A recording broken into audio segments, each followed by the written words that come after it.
오늘 시간에는 예레미야 그 45번째 시간으로 새 언약을 맺으리라는 제목을 가지고 본문 말씀인 예레미야 31장 31절 말씀을 통해서 하나님께서 저와 여러분에게 주실 말씀 함께 나누도록 하겠습니다. 제가 최근에 많이 받은 질문이 있습니다. 예종론에 관한 질문이었습니다. 만약 하나님께서 어떤 사람이 구원받을지, 어떤 사람은 또 내버려둠을 당할지 다 정해 놓으셨다면 복음을 전할 필요가 없지 않느냐는 것입니다. 한마디로 이런 것입니다. 구원받기로 작정된 사람들은 그냥 가만 내버려둬도 믿을 것입니다. 또 멸망하기로 작정된 사람은 죽었다 깨어나도 믿지 않을 것이다, 이렇게 생각하는 것입니다. 물론 하나님께서는 우리가 알아야 될 것은 인간들을 통해서 일하시기로 작정하셨습니다. 우리 인간의 입장에서는 그리고 누가 선택받은 자들인지를 알 수가 없습니다. 그렇기에 당연히 우리는 최선을 다해서 복음을 전해야 합니다. 땅끝까지 이르러 예수 그리스도의 증인이 되어야 하는 것입니다. 그러나 이런 질문들은 우리를 근본적인 생각으로 이끕니다. 하나님의 속성에 대한 생각입니다. 하나님께서 어떻게 그분의 계획을 이루시는가에 대한 생각입니다. 하나님은 어떻게 약속을 이루시는 분이실까요? 하나님은 계획이 있으십니다. 그런데 인간들에게 또 자유의지를 주셨죠. 순종할지의 여부를 결정하게 하신 것이지요. 이러한 변수들 가운데 어떻게 하나님께서 당신의 계획을 이루어 나가실 수 있었던 것일까요? 그렇다면 성경이 말씀하시는 대로 하나님의 약속은 정말로 변하지 않는 것일까요?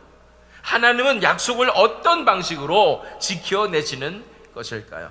이러한 질문은 우리에게 중요한 질문입니다. 우리가 하나님을 신뢰하는 믿음과 직결되기 때문입니다. 정말 하나님은 신뢰할 만한 분이신가? 하나님은 신뢰하는 만한 분이십니까? 성도 여러분, 여러분들은 하나님을 정말로 신뢰하십니까? 혹시 하나님은 자기 뜻대로 관철하시고 운명을 정해놓으시고 조종하시는 독재자 아니신가? 아니면 왔다 갔다 하며 일관성이 없으며 자신의 계획을 변경하시는 그런 분이신가? 또는 우리 같은 하찮은 존재인 인간쯤은 쉽게 버리시는 그런 분은 아닌가? 오늘의 본문 말씀을 통해서 함께 이런 질문들에 대한 그 해답을 찾아보도록 하겠습니다. 오늘 살펴볼 말씀은 예레미야 31장 하반부에 있는 말씀들입니다. 하나님께서 어떻게 그 약속을 지키시는가 우리가 살펴보는 것입니다. 먼저 지난주 본문 말씀을 읽도록 하겠습니다. 31장 4절 말씀이죠. 죄송합니다. 제가 31장 4절, 여기입니다. 4절 말씀이죠. 처녀 이스라엘아, 내가 다시 너를 세우리니 네가 세움을 입을 것이요 네가 다시 소고를 들고 즐거워하는 자들과 함께 춤추며 나으리라. 이 말씀을 기억나시나요? 북이스라엘 백성들이 회복될 것에 대한 말씀인 것입니다. 포로 생활 이후에 증발되어 버린 것 같은 이 민족이, 그래서 모든 민족 가운데 다 섞여버려서 없어진 것만 같은 이 북이스라엘이었습니다. 그런데 마른 뼈가 살아나듯이 반드시 회복될 것이라는 예언의 말씀이었죠. 이것은 신실하신 하나님의 인자하심의 사랑, 곧 헤세드의 사랑 때문에 가능하다고 지난 시간에 살펴보았습니다. 이 하나님의 약속은 부분적으로 포로들이 귀환할 때 이루어졌다고 보았지요. 그런데 마지막 때에 온전히 완성될 것입니다. 그렇다면 이런 하나님의 약속을 하나님께서는 어떠한 방식으로 이루시는 것일까요? 그래서 오늘 본문 말씀을 읽어보도록 하겠습니다. 31절 말씀이었죠. 여호와의 말씀이니라. 보라, 날이 이르리니 내가 이스라엘 집과 유다 집에 새 언약을 맺으리라. 놀란 말씀이지 않을 수 없습니다. 하나님께서 이스라엘 집과 새 언약을 맺으시겠다고 선포하시는 것입니다. 북이스라엘과 말입니다. 또 유다 집, 즉 남유다와 또 새 언약을 맺으시겠다고 말씀하시는 것입니다. 내가 이스라엘 집과 유다 집에 새 언약을 맺으리라. 그렇다면 옛 언약이 있었다는 말이죠. 그럼 하나님께서 옛 언약을 변경하셔서 새 언약을 다시 만드신다는 말씀일까요? 그렇다면 하나님은 언약이니까 약속을 고치시는 분이시라는 말씀일까요? 계획을 변경하시는 분이라는 말씀일까요? 본문 말씀 바로 뒤를 읽어보겠습니다. 32절 말씀 읽어보면, 이 언약은 내가 그들의 조상들의 손을 잡고 애굽 땅에서 인도하여 내던 날에 맺은 것과 같지 아니할 것은, 내가 그들의 남편이 되었어도 그들이 내 언약을 깨뜨렸음이라. 여호와의 말씀이니라.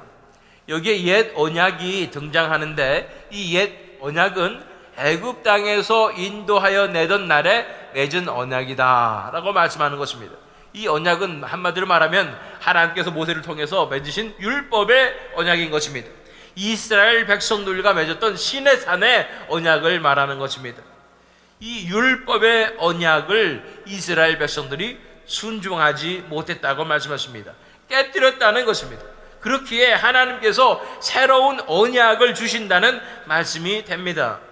그러면 이 상황은 무엇을 의미합니까? 하나님의 약속과 그 언약이 상황에 따라서 변경될 수 있다는 말입니까? 하나님의 계획이 상황에 따라서 이제 왔다 갔다 할 수 있다는 말입니다. 우리에게 주신 약속도 그럼 상황이 좋지 않으면 변할 수 있다는 말씀입니까? 그래서 이 세대주의는 이렇게 설명합니다. 이스라엘 백성들과의 언약은 율법의 언약이었기 때문에 그것이 바로 그들이 구원받는 방식이었다라고 말하는 것입니다. 그들과의 언약은 율법의 언약이었기 때문에 그들이 율법을 지킴으로써 구원받는 백성이었다고 말하는 것입니다. 그런데 그들이 지키지 못했기 때문에, 실패하였기 때문에 하나님께서 새로운 언약을 마련해 주셨는데, 그것이 바로 예수님을 통해서 주시는 믿음으로 구원받는 언약이라는 것입니다. 이방인들이 예수님을 믿음으로 구원을 받는 언약입니다. 그래서 그것이 새로운 언약이니까 신약이다 그러고 말하는 것입니다. 그래서 이방인들은 믿음으로 구원을 받는 은혜를 누리게 되었다고 설명하는 것입니다. 이렇게 보면 구약은 율법에 관한 말씀이고 이스라엘에 관한 말씀이기 때문에 구약 성경은 신약교회 성도들에게는 참고 서적밖에 안 되는 것이죠. 왜냐하면 새로운 약속을 받은 백성들은 신약만 생각하면 되는 것이죠. 그래서 이렇게 보면 어떻습니까? 정말 하나님은 상황에 따라서 약속을 변경하시는 분이 됩니다. 또 이걸 시도했는데 되지 않으니까 다른 방법으로 해보는 그런 분이 되는 것입니다. 그렇게 느껴지지 않습니까? 이러한 옛 언약과 새 언약에 대해서 올바로 이해하기 위해서는 하나님의 언약의 역사에 대해서 좀 더 넓은 관점, 거시적인 관점에서 이해하는 것이 필요합니다. 하나님의 역사 전체의 흐름을 한꺼번에 보는 그 높은 관점에서 봐야 이것이 이해가 된다는 것입니다. 여러분들 건축가를 한번 생각해 보십시오. 건축가가 아름다운 건물을 설계합니다. 먼저 기초를 놓지요. 그 다음에 기둥을 놓습니다. 그리고 벽을 쌓고 지붕을 얹습니다. 마지막으로 내부를 다 인테리어를 마감하는 것입니다. 각 단계마다 다른 작업이 이루어집니다. 그러나 이것이 계획을 바꾸는 것입니까? 아닙니다.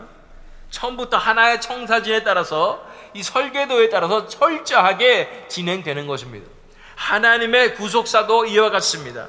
하나님의 언약은 처음부터 동일했습니다. 죄로 말미암아 타락한 하나님의 백성들을 구원하시고 회복하시는 언약입니다. 은혜의 언약인 거예요. 전적인 하나님의 은혜로 그 역사를 이루겠다고 하나님께서 선포하신 것입니다. 그 언약은 어떤 언약이었습니까? 어떤 구원의 역사였습니까? 많은 성경학자들이 창세기 3장 15절의 말씀이 바로 그 원형의 언약이라고 말씀하는 것입니다. 창세기 3장 15절 말씀 읽겠습니다. 내가 너로 여자와 원수가 되게 하고 네 후손도 여자의 후손과 원수가 되게 하리니 여자의 후손은 네 머리를 상하게 할 것이요 너는 그의 발꿈치를 상하게 할 것이니라 하시고, 사탄에게 하시는 말씀이었죠. 그런데 여기에서 하나님의 언약을 우리는 바라볼 수가 있고, 이것이 바로 하나님의 언약의 원형이라고 말씀하고 있는 것입니다. 특별히 우리 개혁주의 신학자들이 한결같이 말하고 있는 것이 바로 이것이 원형의 언약이다라고 말하는 것입니다. 여기서 우리가 알 수 있는 것이 있습니다. 첫 번째, 여자의 후손이 있고 또 뱀의 후손도 있다는 것입니다. 하나님께서 택하시는 하나님의 아들들이 분명히 있습니다. 그리고 사탄에게 속한 사탄의 아들들도 있다는 것입니다. 이 세상이 그렇게 우리 인간이니까 다 똑같아 라고 볼 수가 없는 것이 이 하나님의 택하심의 이 원리와 적용되는 것입니다. 그래서 반드시 영적 전쟁이 있습니다. 세력 다툼이 있는 것이죠. 그 영적 전쟁에서 승리하는 것이 하나님의 구원의 계획이라는 것입니다. 죄로 말미암아 사망과 사탄에게 노예로 잡혀있는 그들을 구원하시는 것이 하나님의 구원의 역사라는 것입니다. 그리고 그 역사는 예수님의 십자가 구속으로 이루어집니다. 뱀이 예수님의 발꿈치를 물듯이 십자가에 못 박았지요. 그러나 예수님께서 죄와 사망의 권세를 이기시고 부활하셨습니다. 뱀의 머리를 밟아버리시고 승리하시려는 것입니다. 하나님은 이 언약을 한 번도 변경하신 적이 없습니다. 이 언약과 계획을 하나님은 한치의 오차도 없이 철저하게 이루고 계십니다. 아까 제가 건축가 말씀드렸지만 이 건물을 세우기 위해서 기초를 세우고 또 기둥을 세우고 이런 모든 부분들은 다 다른 것 같지만 하나로 이어지는 것입니다. 철저한 계획에 따라서 한치의 오차 없이 세워지는 것입니다. 하나님의 놀라운 경륜을 통해서 이 구원의 역사를 이루고 계시는 것입니다. 단지 이 언약을 이루기 위해서 하나님께서 단계별로 역사하고 계시는 것뿐이에요. 중간중간에 과정을 집어넣으시는 것뿐인 것입니다. 예를 들어서 아브라함에게 주신 언약이 있었죠. 모든 민족에게 구원을 주시는 하나님의 언약입니다. 하나님의 백성을 이루시겠다는 언약입니다. 그리고 믿음으로 인해서 구원을 얻는 언약인 것입니다. 아브라함이 이 약속을 믿음으로 의롭다함을 얻었습니다. 이 과정에서 또한 있었던 것은 중간에 아까 우리 살펴본 율법의 언약이었죠. 모세를 통해서 주어졌던 율법의 언약입니다. 성막과 제사 의식을 통해서 예배의 그 모형을 드러내셨고, 이 특별히 어린 양을 희생하는 것을 통해서 예수님의 십자가의 희생을 예표한 것입니다. 이 율법 언약의 초점은 이 이스라엘 백성들이 약속의 땅에 들어가기 위한 조건이 아니라 그 땅에서 하나님의 백성으로 어떻게 살아가야 하는가, 하나님의 나라의 백성들의 아름다운 모습은 어떤 모습인가를 드러내시는 것이었습니다. 율법의 언약 때에도 이스라엘 백성들은 어떻게 구원받았습니까? 율법을 철저하게 지킴으로 구원받았습니까? 그렇지 않습니다. 행위 언약이 아닙니다. 율법의 언약은 행위의 언약이 아닌 것입니다. 율법의 언약도 마찬가지로 믿음의 언약인 것입니다. 하나님의 말씀을 믿음으로 구원받는 것입니다. 그들은 장차 오실 메시아를, 장차 오실 이 구주를 믿음으로써 구원을 받았습니다. 하나님의 약속과 언약을 믿음으로 구원받는 것입니다. 믿음으로 의롭다함을 얻는 것입니다. 그런데 이 율법의 언약 이후에 어떤 일이 일어났습니까? 언약을 깨뜨린 하나님의 백성들에게 하나님께서 새로운 언약을 주신다고 말씀하시는 것이 본문의 말씀인 것입니다. 그럼 이 언약은 전혀 새로운 약속과 전혀 새로운 계획일까요? 그렇지 않습니다. 처음 주신 그 언약의 과정이라고 말씀드렸습니다. 가장 결정적인 과정이죠. 하나님의 계획에 따라서 일어나가는 다음 과정인데, 이 새 언약이 어떤 모습일까요? 그 어떤 모습인지를 31장으로 돌아가서 33절로 다시 찾아볼 수 있겠습니다. 그러나 그날 후에 내가 이스라엘 집과 맺을 언약은 이러하니 곧 내가 나의 법을 그들의 속에 두며 그들의 마음에 기록하여 나는 그들의 하나님이 되고 그들은 내 백성이 될 것이라. 여호와의 말씀이니라. 그들이 다시는 각기 이웃과 형제를 가리켜 이르기를 너는 여호와를 알라 하지 아니하리니 이는 작은 자로부터 큰 자까지 다 나를 알기 때문이라. 내가 그들의 악행을 사하고 다시는 그 죄를 기억하지 아니하리라. 여호와의 말씀이니라. 아멘. 먼저 이 새 언약은 하나님의 놀라운 은혜를 말씀하고 있습니다. 하나님의 법이 그들 속에 거한다고 말씀하는 것입니다. 마음에 기록된다고 말씀하는 것입니다. 모든 사람들이 다 하나님을 알게 되리라고 말씀하시는 것입니다.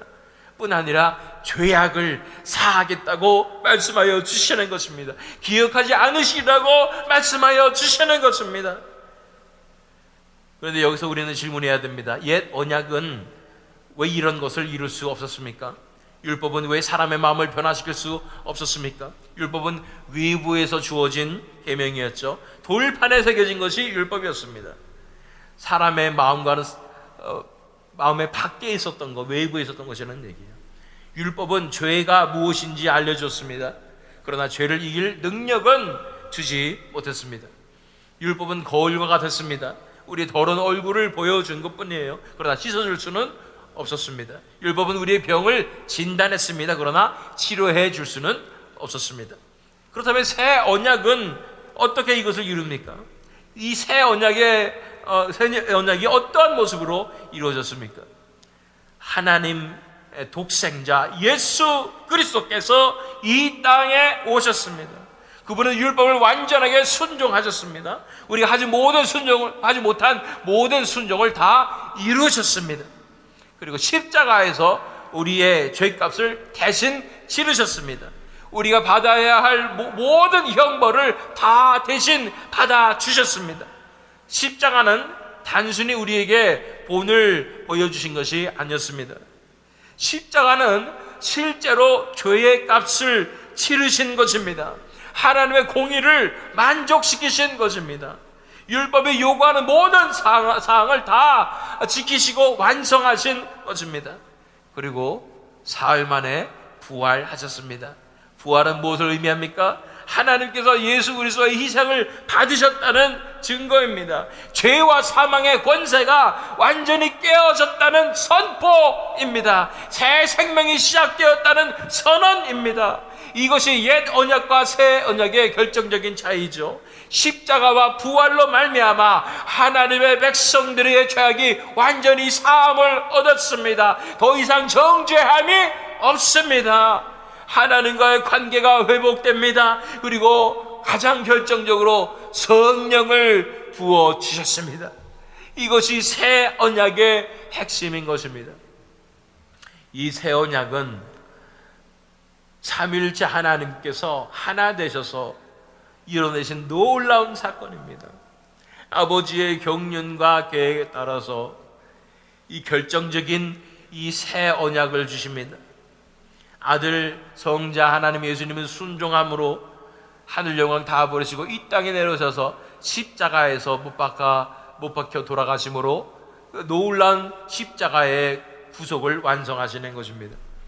성령 하나님께서 이제 성도들 가운데 임하시는 것입니다. 성령 하나님께서 이 새 언약을 이루시는 거예요. 보세요. 내가 나의 법을 그들의 속에 두며 그들의 마음에 기록하여 나는 그들의 하나님이 되고 그들은 내 백성이 될 것이라. 여호와의 말씀이니라. 그들이 다시는 각기 이웃과 형제를 가리켜 이르기를 너는 여호와를 알라 하지 아니하리니 이는 작은 자로부터 큰 자까지 다 나를 알기 때문이라. 그들 마음 가운데 성령을 주셔서 하나님을 알게 하시는 것입니다. 눈이 열리게 되는 것입니다. 하나님의 나라를 바라보게 되는 것입니다. 이것이 어떻게 가능하겠습니까? 이 모든 믿는 자들에게 성령을 부어주시는 놀라운 삼위일체 하나님의 경륜을 통해서 이 새 언약의 약속을 통해서 이루어지시는 것입니다.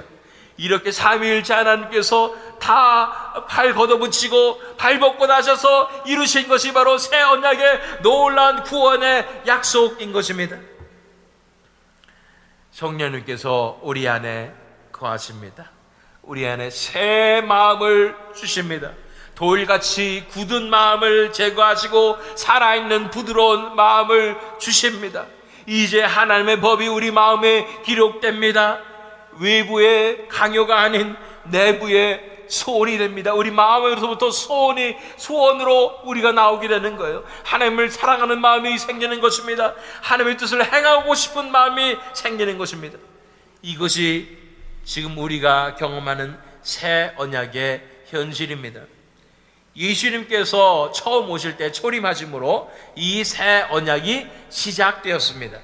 예수님께서 재림하실 때 이 새 언약이 완성될 것입니다.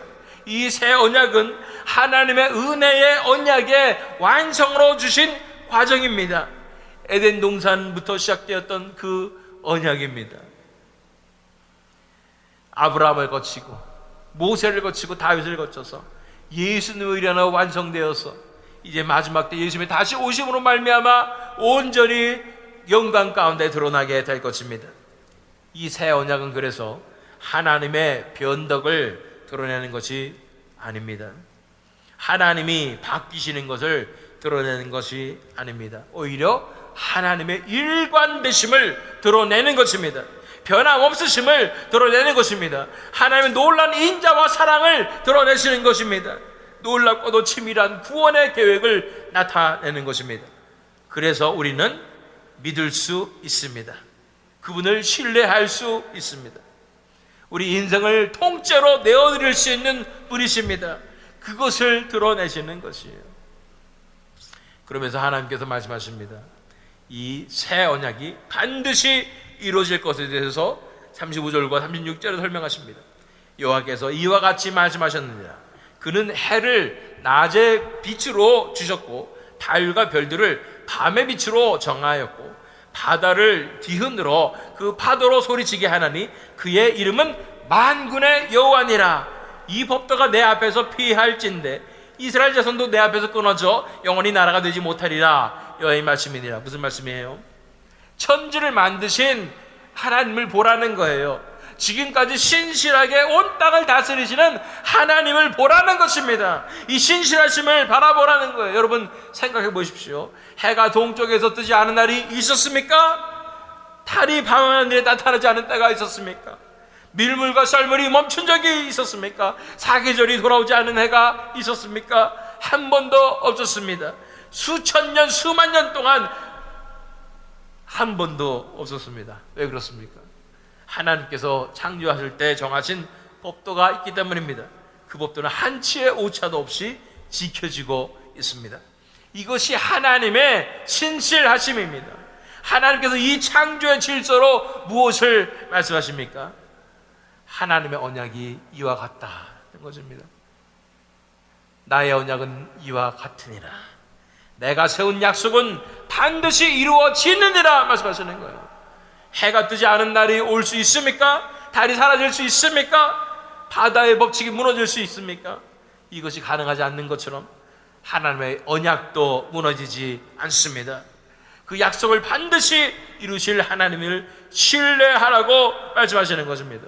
창조주의 자신감으로 말씀하십니다. 내가 이 새 언약을 반드시 지킬 것이라고 약속하여 주시는 것입니다.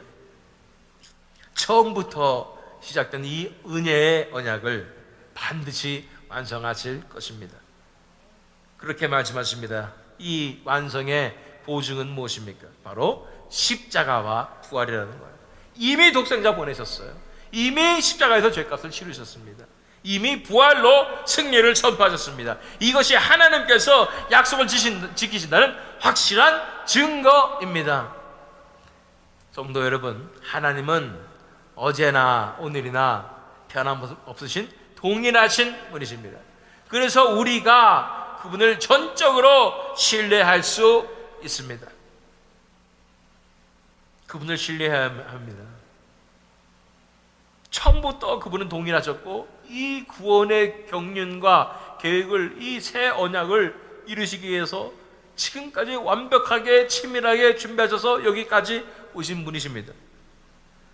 그분을 신뢰하지 않고도 우리가 누구를 신뢰할 수가 있겠습니까? 우리 인생을 그분께 맡겨드려야 하는 줄로 믿습니다. 야고보서 1장 17절 말씀입니다. 온갖 좋은 은사와 온전한 선물이 다 위로부터 빛들의 아버지께로부터 내려오나니 그는 변함도 없으시고 회전하는 그림자도 없으시니라. 하나님의 언약과 계획은 한 번도 변한 적이 없으십니다. 오직 철저한 계획과 경륜으로 하나하나 다 이루어 오셨습니다. 지금 우리에게 주신 약속도, 모든 약속들도 다 이루어질 줄로 믿습니다. 완벽한 하나님의 때에 반드시 다 이루어질 줄 믿습니다. 그날까지 우리는 어떻게 살아야 됩니까? 이미 받은 은혜에 감사하며 살아야 합니다. 또 아직 오지 않은 완성을 소망하며 살아가야 합니다. 날마다 주신 성령의 인도하심을 따라서 살아가야 합니다. 날마다 십자가 복음을 붙들고 살아야 합니다. 이 새 언약의 시대를 꿈꿉니다. 이스라엘 백성들, 우리가 예레미야를 통해서 살펴봤던 특별히 북이스라엘 또 남유다, 이스라엘 백성들도 이 새 언약으로 나와서 회복되는 그날을 꿈꿉니다. 이 놀라운 역사는 성령 하나님의 부흥의 역사로만 가능합니다. 십자가의 복음의 말씀으로 그들이 거듭납니다. 회심하는 것입니다. 새로운 마음으로 신실한 하나님의 백성들로 일어서게 되는 것입니다. 에스겔 36장 26절 27절 말씀, 또 새 영을 너희 속에 두고 새 마음을 너희에게 주되 너희 육신에서 굳은 마음을 제거하고 부드러운 마음을 줄 것이며 또 내 영을 너희 속에 두어 너희로 내 규례를 행하게 하리니 너희가 내 규례를 지켜 행할지라. 이것이 하나님의 약속입니다. 하나님의 영을 부어주시는 것입니다. 성령을 부어주시는 것입니다. 부흥을 내려주시는 것입니다. 그럴 때 우리는 진정한 하나님의 백성이 됩니다. 새 마음을 받습니다. 결코 변하지 않는 그 하늘로부터는 믿음을 받아서 확신과 평안 가운데 끝까지 승리하며 나아갈 수 있는 것입니다. 성도 여러분, 이 놀라운 하나님의 은혜를 찬양합시다. 우리를 구원하시기로 작정하신 하나님이십니다. 은혜의 언약을 이루시는 하나님이십니다.